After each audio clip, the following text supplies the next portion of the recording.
atin pong salubungin ang pinakamagaling na Pangulo ng Pilipinas, Rodrigo Roa Duterte!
Magandang hapon ho sa inyong lahat. Alam niyo, I do not know if you still believe in me.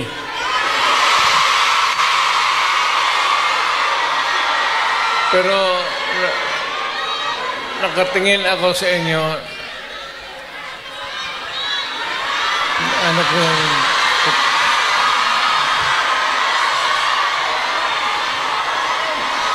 na dapat magkita-kita tayo doon sa ating bayan. Kaya lang sa sitwasyon natin ngayon, kailangan talaga pumunta tayo sa ibang bayan maghanap buhay.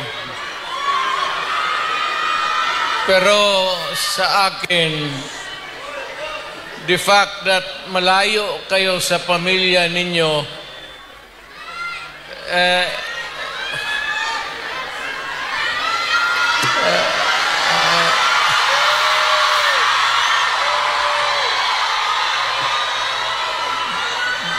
dama ko yung lungkot at alam ko yan. Kasi ganon rin ako noon. Almost 3 years sa labas ako nagtatrabaho. Well, nagtitraining para sa connection ko sa pagka-abogado. Kaya OFW, yan ang pinakamasarap na magkikinig ako. OFW, mabuhay kayong lahat.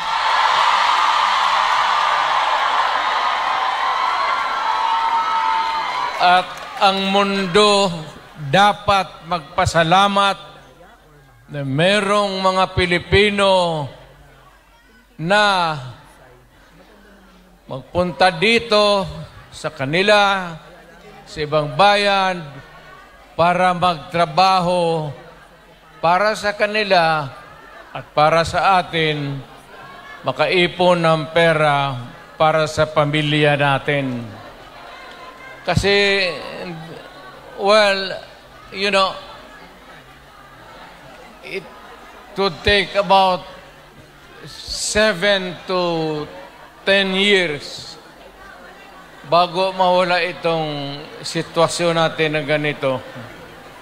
But in the meantime, that we are not really ready economically to provide opportunities na trabaho para sa lahat, then I said, napipilitan tayo dito maghanap ng trabaho para sa ating mga pamilya.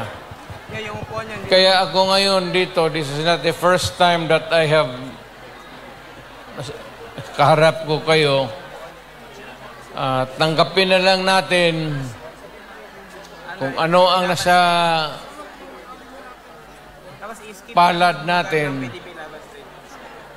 at magdasal tayo na yung pagod ninyo ngayon dito ang makinabang ang mga pamilya ninyo at ang mga anak ninyo. Mabuhay kayong OFW. Kaya yung lahat ng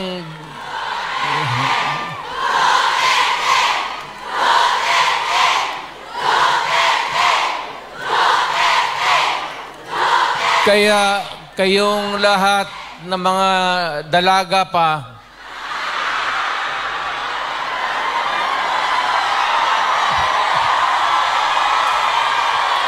ilan ba kayo? Matagal pa naman ako dito, 1 buwan pa. Pakasalan ko kayong lahat para lumigaya kayo at magkaroon ako ng maraming pera.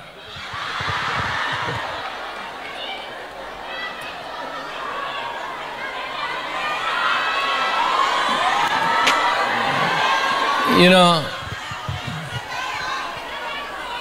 hindi lang ito sabihin ninyo. Hindi ako nagbubula, ha? Yung mga taga rito na tumanda na nung nakilala yung pamilya ko.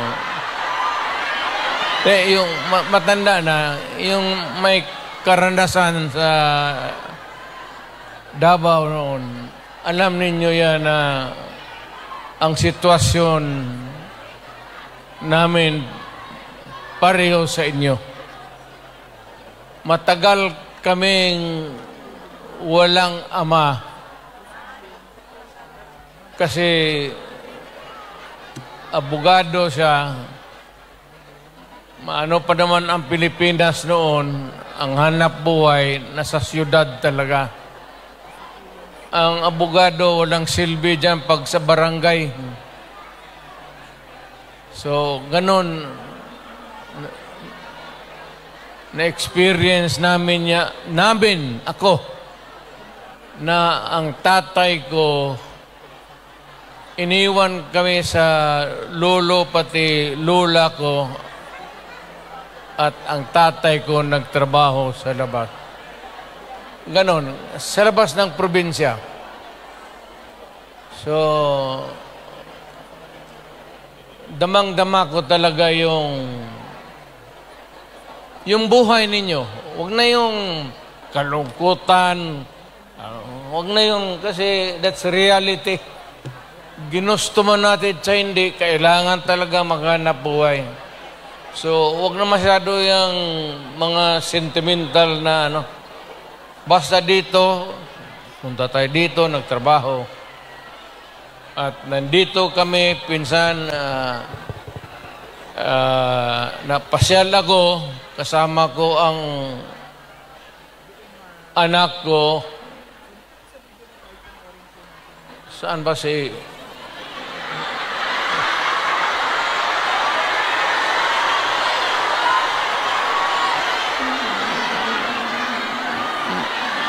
May anak ba ako dito sa labas sa inyo?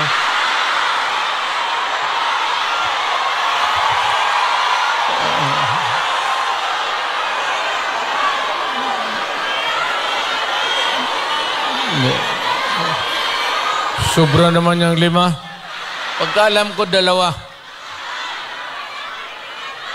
So, maraming salamat kay Tatay Digong at sa kanyang panunungkulan sa loob ng 6 na taon. Ramdam na ramdam mo yung pagmamahal ng mga taong bayan. Lahat ng mga umattend dito at lahat ng mga artista, mga artist na nagbigay po ng kanilang mga oras at nag-share ng kanilang talento. At inandugan po ang ating mahal na Pangulong Duterte. At bilang pasasalamat na din po, no, sa kanyang naging serbisyo sa loob ng 6 na taon. So itong ibang mga video na to, mga kababayan, ay galing pa nung mga nakaraang taon na kinumpile natin para sariwain at alalahanin ang nagawa ng ating Pangulo.